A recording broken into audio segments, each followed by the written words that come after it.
नमस्कार और स्वागत है। आज बात करते हैं एक बहुत ही बड़े, एक बहुत ही साहसिक विचार की, एक ऐसी दुनिया बनाने की जो शोषण को हमेशा के लिए खत्म करने का वादा करती है।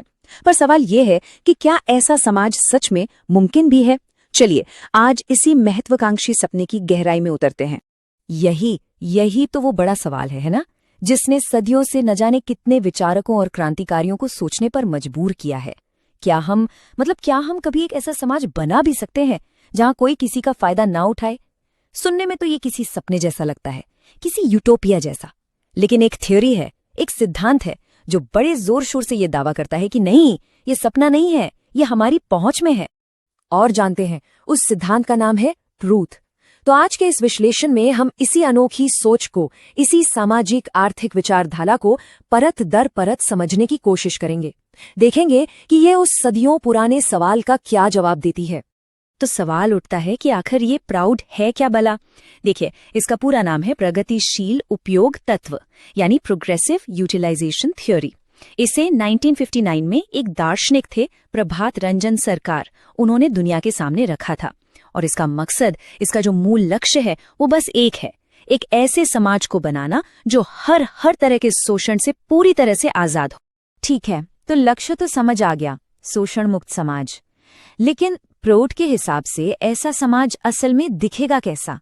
मतलब उसके पिलर्स क्या होंगे? ये सिद्धांत जिस बेहतर दुनिया का वादा करता है, उसकी तस्वीर आखिर है कैसी? और जब इसकी कल्पना को देखते हैं ना, तो पता चलता है कि ये वाकई में बहुत बड़ी सोच है। जरा सोचिए, एक ऐसा समाज जहां सरकार सिर्फ और सिर्फ सबसे नैतिक लोग चलाएं, अर्थव्यवस्था पूरी तरह से आत्मनिर्भर हो, और सबसे बड़ी बात, हर एक इंसान के लिए रोजगार की गारंटी हो।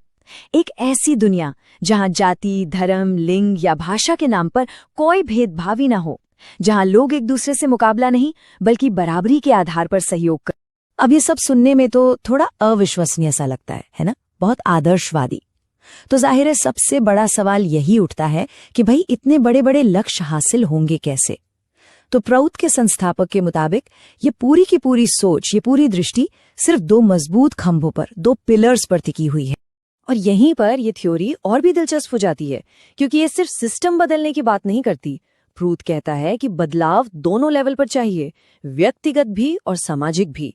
मतलब एक तरफ हर इंसान का अपना नैतिक चरित्र, उसका कैरेक्टर मजबूत होना चाहिए, तो दूसरी तरफ जो हमारा पूरा सामाजिक ढांचा है, जो सिस्टम है, वो भी एकदम सही और बिना किसी भेदभाव वाला होना चाहिए। एक के बिना दूसरा अधूरा है, ये दोनों साथ साथ चलेंगे। तो चलिए पहले उस दृढ़ विश्वास था कि समाज को चलाने की, चाहे वो अर्थव्यवस्था हो या राजनीति, इसकी जिम्मेदारी सिर्फ और सिर्फ उन लोगों को मिलनी चाहिए जिनका नैतिक चरित्र एकदम बेदाग और मजबूत हो। उनके हिसाब से केवल ऐसे नीतिवादी लोग ही हैं जो सच में एक शोषण मुक्त समाज बना सकते हैं और उसे टिकाए भी रख सकते हैं। तो फिर सवाल ये उठता है कि ये नीतिवादी होता कौन है? आखिर अगर पूरा सिस्टम ही इन लोगों पर टिका है, तो ये समझना तो बेहद जरूरी है कि इस शब्द का असली मतलब क्या है। प्राउड के मुताबिक एक नीतिवादी की परिभाषा क्या है? देखिए, प्राउड के हिसाब से एक नीतिवादी में 3 खास गुण होने ही चाहिए। पहला है सत्यनिष्ठा, मतलब जो वो सोचते हैं वही बोलते हैं और वही करते हैं, तीनों में कोई फर्क नहीं। दूसरा है दृढ़ता, मतलब हालात चाहे अच्छे हों या बुरे, वो अपने आदर्शों से, अपने कर्तव्यों से कभी पीछे नहीं हटते। और तीसरा गुण है प्रतिबद्धता, यानी जो उनका अंतिम लक्ष्य है उसे पाने के लिए वो पूरी तरह से समर्पित रहते हैं, कभी हार नहीं मानते।